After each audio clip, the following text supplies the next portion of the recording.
عشق کے 40 اصول از شمس تبریزی۔ اصول نمبر 32۔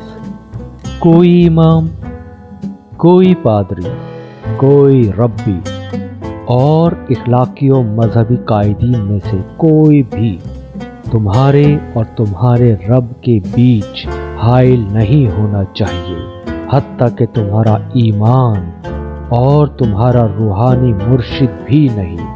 اپنے اقدار اور اصولوں پر ضرور یقین رکھو، لیکن ان کو دوسروں پر مسلط مت کرو۔ اگر تم لوگوں کے دلوں کو توڑتے رہتے ہو تو کوئی بھی مذہبی فریضہ انجام دینا تمہارے لیے سود مند نہیں ہے۔ ہر قسم کی بت پرستی سے دور رہو، کیونکہ یہ تمہاری روحانی بینائی کو دھندلا دے گی۔ صرف اپنے رب کو اپنا مرشدی حقیقی سمجھو۔ علم اور معرفت ضرور حاصل کرو، لیکن ان علوم و معارف کو اپنی زندگی کا مقصد مت بناؤ۔